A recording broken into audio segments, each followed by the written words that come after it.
We're so excited to be here. Welcome to our friends online, and welcome to all of our friends in the room. This is What's New in Angular, or as I originally called it, I'm not kidding, this is true, all the fantastic updates coming to Angular developers everywhere, but they made me change it. I wasn't too happy, but we'll still keep this party going, because you know what? Angular has had this incredible moment in the developer world. We've been shipping features to improve the developer experience for everyone. Listen, we've been working hard to bring you the new features that are so exciting and that enable you to build new application experiences. And I'll be honest with you, I get to do the work that I love on a team that I love with a community that I love being a part of. So you all are fantastic. Give yourselves a round of applause. Yeah, it's okay to be happy for yourselves. People look. So we get to see the joy that developers experience from improved APIs, better integrations, and again, that overall better experience. Now, we take a lot of pride in that we've worked so diligently to reduce the pain points and making things easier for you as developers. But say this next part with me. But wait, there's more. That's right. There's more. See, the Angular team is working on something really special, and I bet that you can guess what it is. It's the next version of Angular, Angular version 20.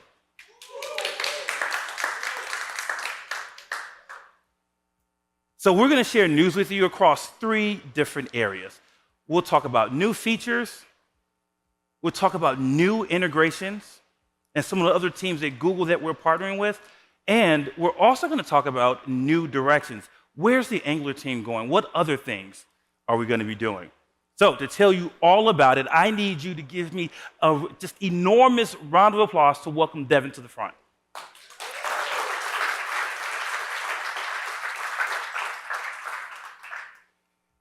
Thanks, everybody. What would a session like this be without telling developers about the one thing they care about most? That's right, you guessed it. Integration testing. I'm kidding. New features. Oh my God, they were about to leave. It's okay. New features. And we know that building apps that your users love goes hand in hand with a delightful developer experience.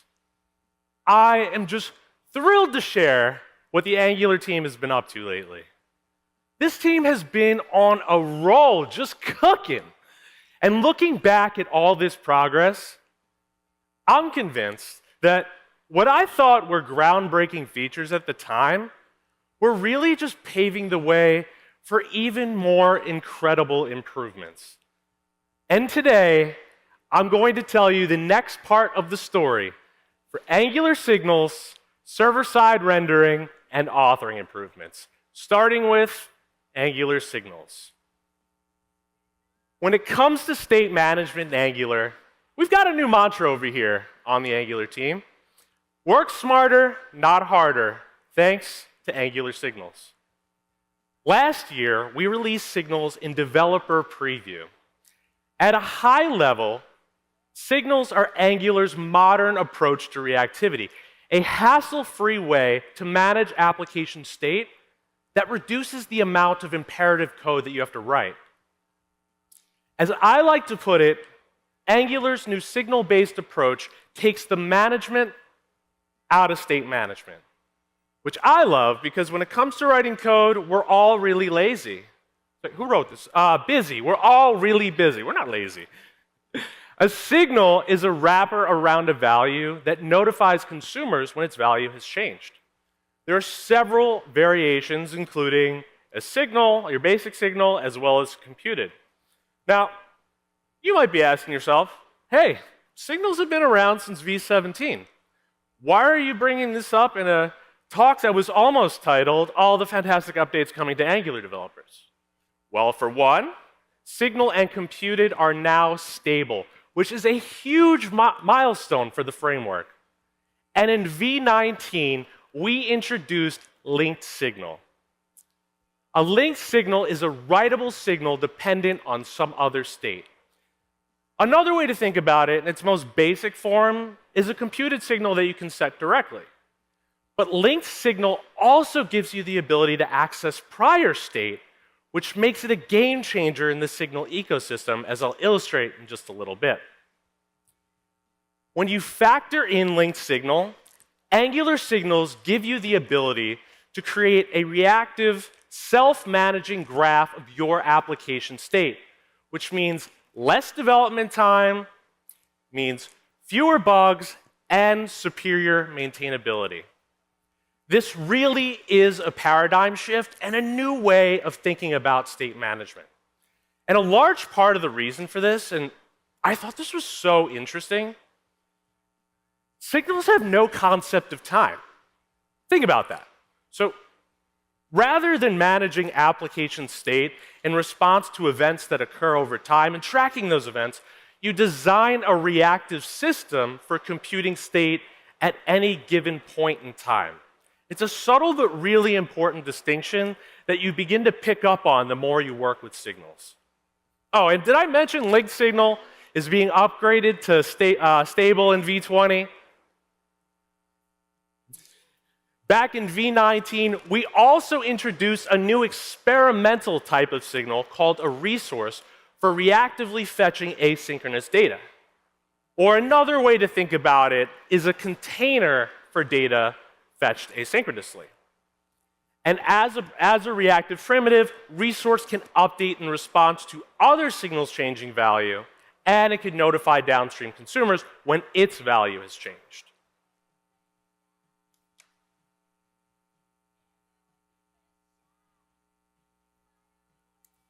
Let's look at an example inspired by an app I built earlier this year that uses Gemini to create an interactive, choose-your-own-adventure graphic novel builder. And as a side note, if you're interested in this, we open source the code, so you can go to our Angular examples GitHub repository to check it out, create your own graphic novels, and we also live streamed us building this live alongside our incredible Angular community, so you can check out our YouTube channel if you want to see more. One of the app's features is generating images, because, well, wouldn't be a graphic novel without graphics now, would it? And in addition to displaying images, we also wanted to let users know the loading status, as well as give them the ability to retry failed requests. And great news, Resource handles all of this functionality right out of the box. Let's look at some code. Here, we define a resource. And it calls an asynchronous function to generate an image using Gemini through the GenKit library. Resource has a params field, which we've populated with a signal called image description. Anytime this signal changes, the resource will run the asynchronous function defined in our loader field. The loader function takes the params as a parameter, and here you can see the loader function uses data in the params, our signal, to call GenKit's asynchronous run flow method to generate an image with Gemini and return the image URL. Resource exposes a status field as well as this convenient isLoading method. So in this case, we can show a loading spinner to the user while the request is loading.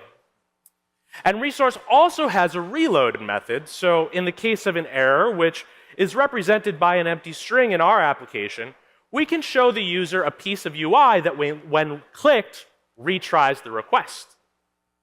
And finally, because the image resource is effectively just a container for our asynchronously fetched data, we can dynamically set the image source, thereby rendering our beautiful image. And with that, we've created an entire image generation pipeline complete with loading status, retry, and we did it all with a single resource and 5 lines of code. That's pretty cool. And again, you can see that we've done this by defining how application state will be determined rather than writing code that determines it ourselves. In addition to generating images, this app also generates the story text for our graphic novel. Let's look at how we can combine resource with linked signal to accomplish our goal. Wait, Devin. Did you generate that story text with Gemini? Because I'm pretty sure that we get bonuses every time we mention Gemini. Oh, right. How's this? Okay, better. I know what you're thinking. Too subtle. Bam! How's that? Yeah, now we're cooking. All right. Anyhow, here you can see our story resource that relies on changes to a user input signal to determine if we should fetch new story parts, and the function assigned to our loader field returns an array of the latest 3 parts of our story, the latest 3 panels of our graphic novel. However, we're not just interested in the latest 3 parts of the story. We want to show the users the whole story. Because what's the fun in creating a graphic novel if you can't just read the entire thing? And this is where link signal comes in handy. Using this signature of link signal, we can reactively update its value to the result of the computation field anytime our source, in this case our story resource value, changes. And the computation field leverages the previous state of our link signal, appends the most recent values returned from our server, and gives us the full story, all stored in this single linked signal. This simply wouldn't be possible with a standard signal. And resource is such an integral piece of the puzzle that we released several experimental variations to streamline developer workflows, starting with HTTP resource, which basically serves the same purpose as a resource, but it's designed specifically for fetching data from HTTP endpoints. And this method signature is pretty slick. With HTTP resource, you don't need to define params or a loader function. Instead, you effectively embed your params directly into the request. So in this example, we'll make a request to the API user endpoint anytime our current user ID signal changes. And I also want to highlight a new streaming resource pattern that we released in version 19.2 that you can use to reactively update the UI as chunks are streamed from the server. With all of these improvements, developer experience is only part of the Signal story. Because Signal's fine-grained reactivity model can also provide significant performance benefits. For one, Signals provide an efficient mechanism for computing state, and this gets even more exciting when we factor in our next major update. Introducing zoneless Angular. Yeah. Should have stayed on that slide for an extra second. Well, historically, Angular has relied on Zone.js to manage change detection and updating the DOM.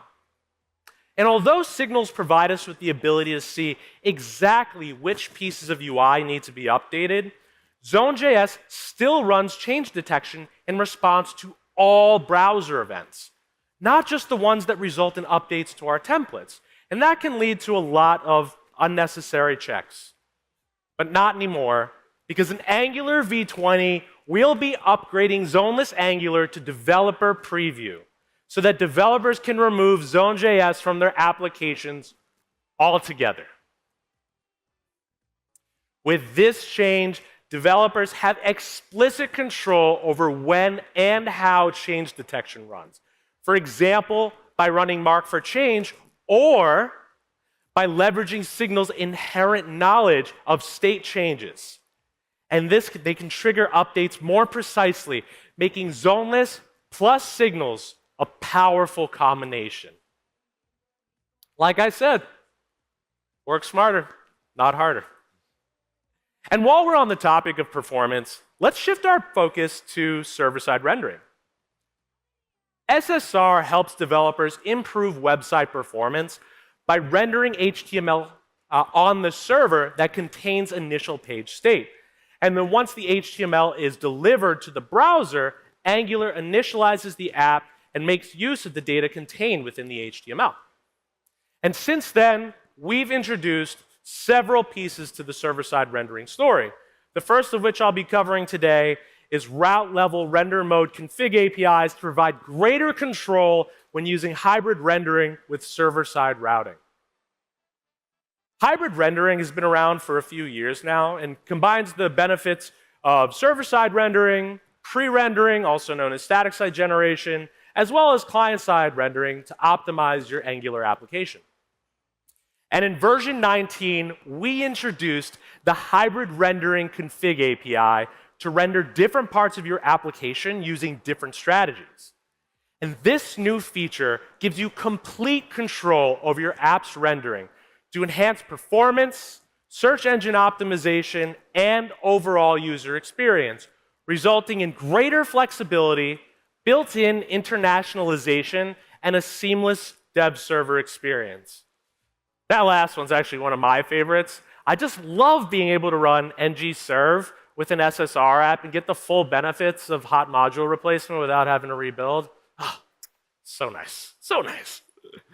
And we've got some nifty CLI commands that you can use to easily integrate this functionality into new and existing Angular apps.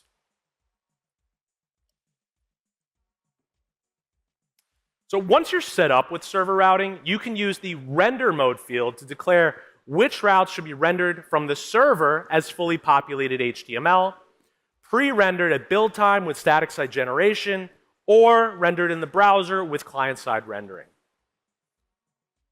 There's even more to the SSR story than that.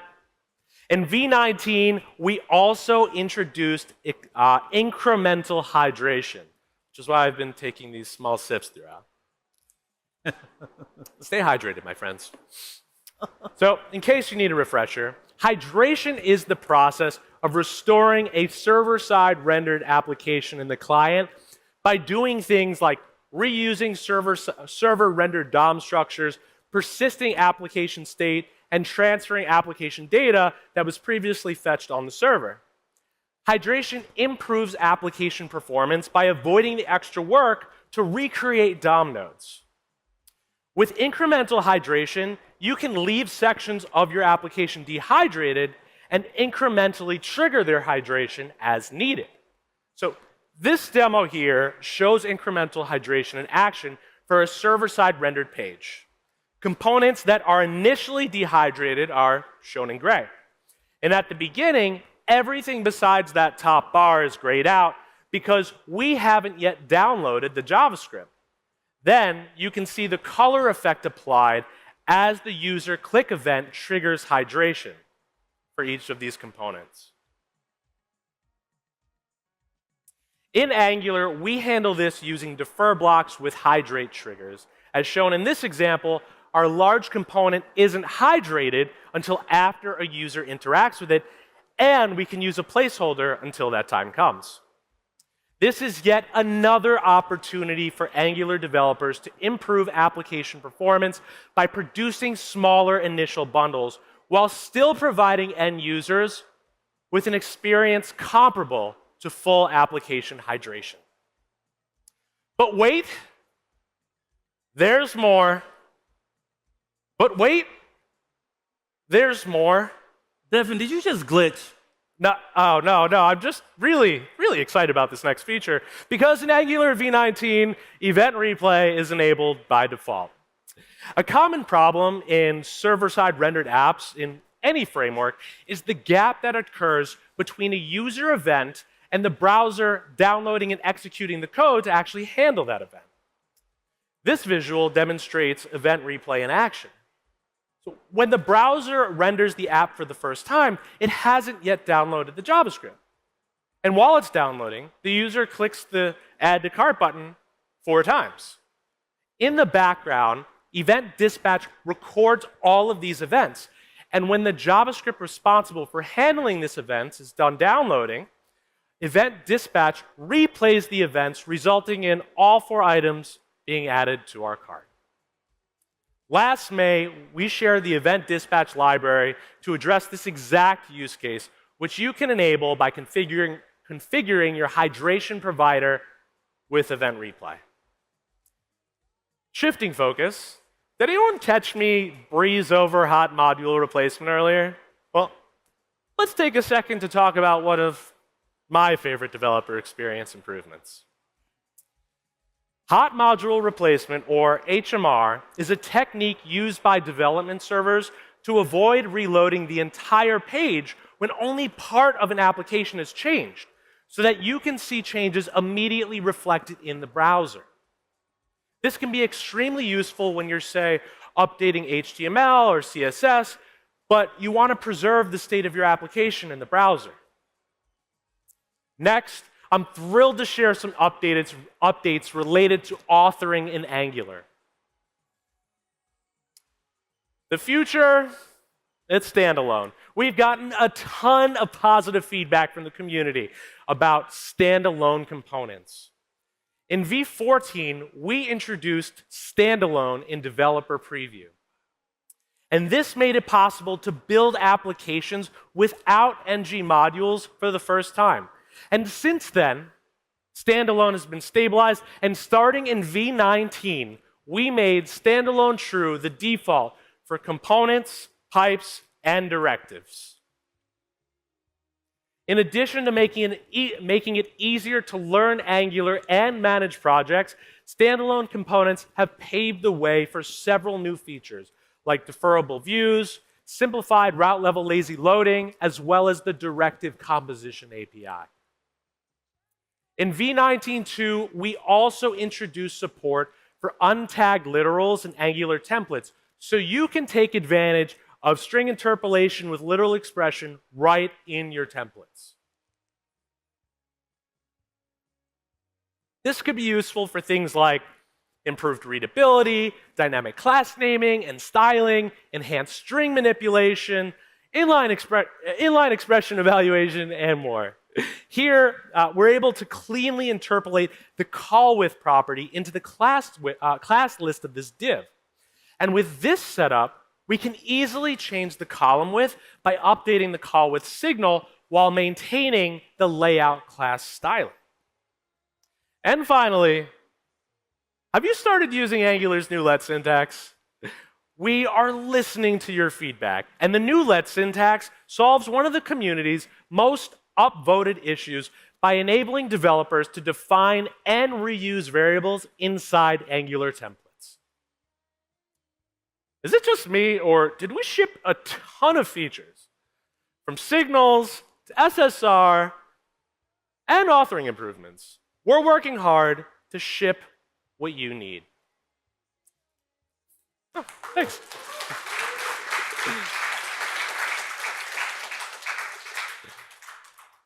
I'm relatively new to this team, having joined earlier this year. One of the most impressive things I've noticed is how deeply invested this team is in making Angular the best framework on the planet for building web applications. I mean, just look at how many features we've shipped since this time last year. And we're not done yet. We're still listening. We're still building. And Angular v20 is coming to you next week. We can't wait to share even more exciting updates with you. And with that, give it up. With that, I'm going to pass it back to Mark to talk about some exciting new integrations. All right. Thanks, Devin. Fantastic work. So exciting. So let's talk new integrations, because software is built in components of systems that work together with one goal: to help your users accomplish tasks, whatever they've set out to do. So let's explore some new integrations that will empower Angular developers everywhere. Now, in version 20, we're going to update our testing story with a pretty meaningful change, because we're going to be adding support for a very popular third-party testing framework. But before we talk about that, let's talk about how we got here. You see, previously we used Karma as our test runner, and we would export the results. Everyone used it, and people had a pretty good time. But Karma was deprecated, and so it put us in a unique position with a unique opportunity. Because did it mean that we could finally see the end of unit testing? Woo! Okay, so the people who clapped, you did not pass my test. But I appreciate that energy. Well, no, no, we definitely could not be at the end of unit testing, but it put us in an opportunity for a fresh start. Because here's what we thought about. The external developer community has advanced testing so much, and there are so many options out there, so we figured that we should try to find the best options to present to the Angular community to help you achieve your best development.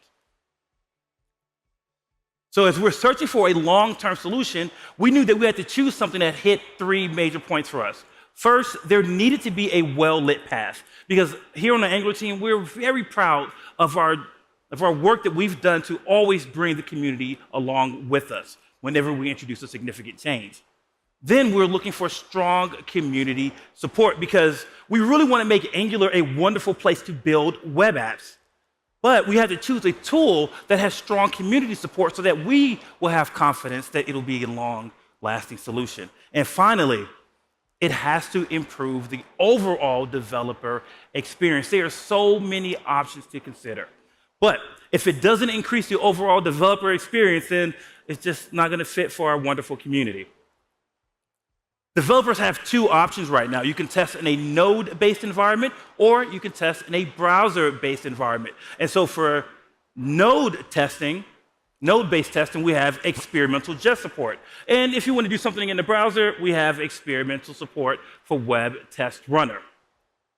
But then we thought, could we find something that could potentially let you test in node environments and in the browsers?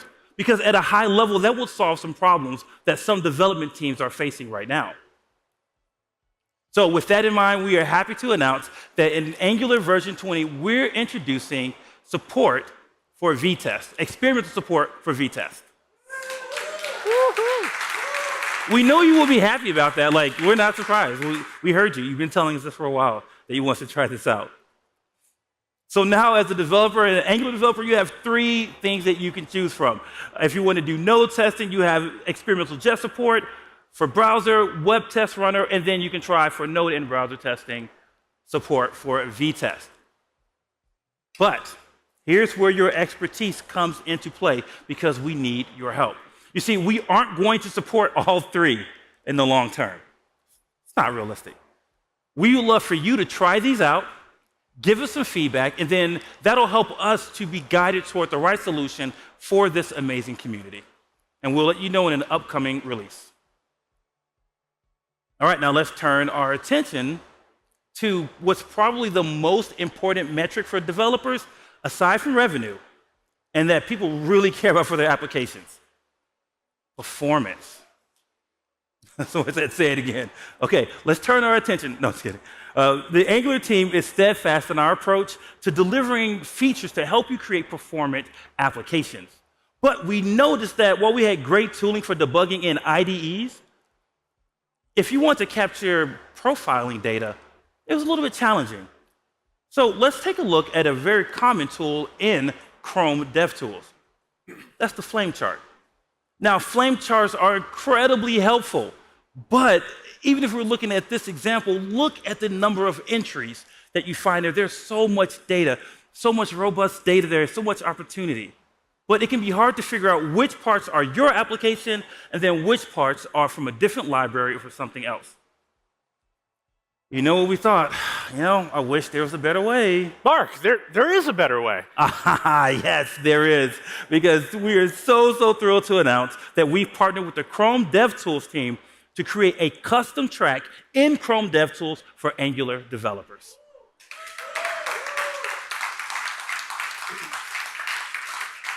This is really cool. So in this new track, we surface custom profiling data specific to you and your Angular applications in language that you are familiar with and understand. You can quickly identify your code from other code from maybe a third-party library. Now, the custom track is clearly labeled to give you notice at a glance that you're viewing profile information specific to Angular. But we didn't stop there. You see, the entries are actually color-coded to give you even more important information. For example, entry points like change detection and component processing, those are blue. But then generated code is purple and TypeScript code is green.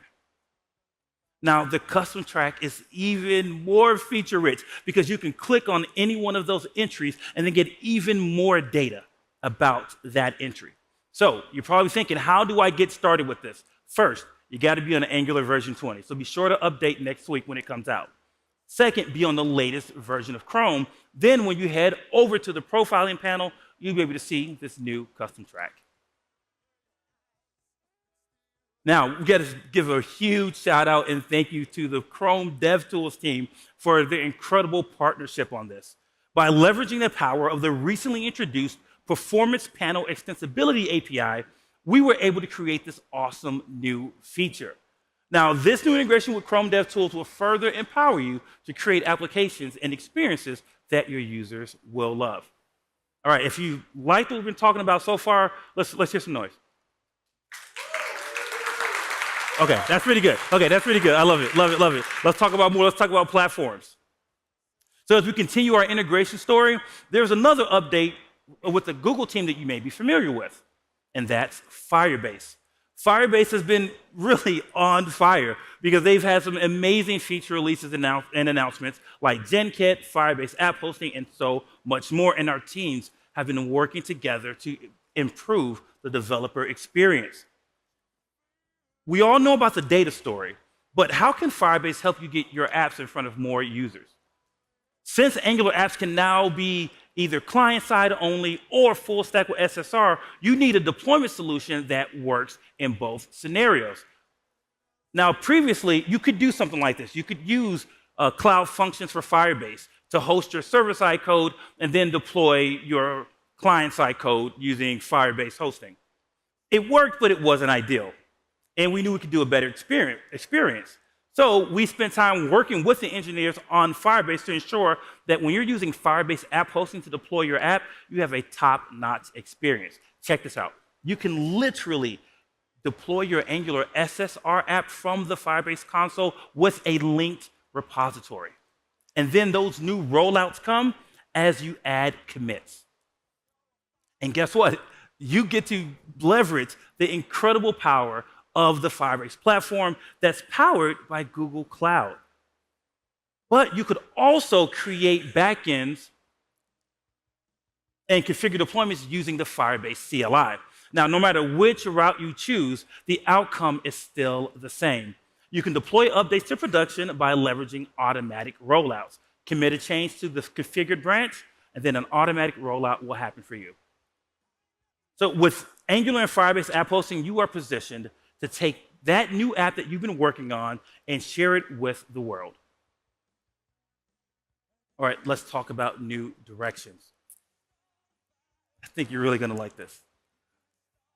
We believe that AI has already changed the way that we work as developers, and what's wild is that these are early days. We don't even know how things will evolve over time. There's so much opportunity, so many cool things on the horizon.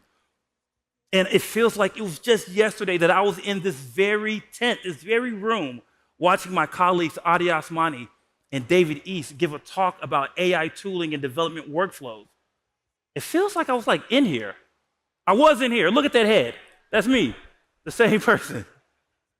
And I had a front row seat to experience and to learn about all the new tooling and AI features, just like you now have a front row seat to learn about what's going to happen with Angular and AI. Listen, we understand AI is too transformational for us to just force it into Angular. So we've been thinking about meaningful ways that we can we can incorporate it.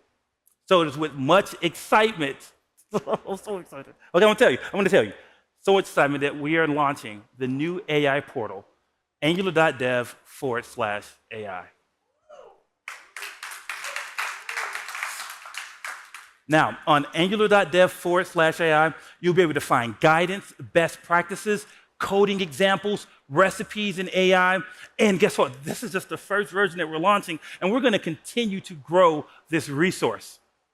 Here's an example of the type of recipe that you'll find on angular.dev/AI. Now, it's so common to want to simulate that streaming effect when you're getting a response from an LLM, that typing effect. Well, what if I told you that you could do that with Angular's resource, API, and a signal primitive. Let's talk about it. First, using the resource API, there's a new property called stream that you can specify on the configuration object. Stream takes an async function. Now, from there, we define a signal that when it's returned, it represents the data being streamed. You can update that signal just as you would using the normal API interface. And then this is just the client-side implementation. Let's see, how do we link this to an LLM response? So on the server side, this is just an express route. We're using the Gemini API to create a content stream. Then you can stream the response to the client just using the write function on the response API. Now, for the sake of this talk, we've abbreviated this example, but I bet you could guess where you can find the completed working code. Angular.dev/AI. I appreciate that energy. All right, listen, we have links to multi-hour development sessions led by Devin and myself, walking you through integrations and implementations with tools like Firebase AI Logic and GenKit. And we've also taken care that while we are showing lots of Google AI tech, we also give guidance that is agnostic to our technology. Now, we think you're really going to like what we've done, and we can't wait for you all to check out this new part of Angular.dev. There is still so much more awesome to come. Let's pass it back over to Devin.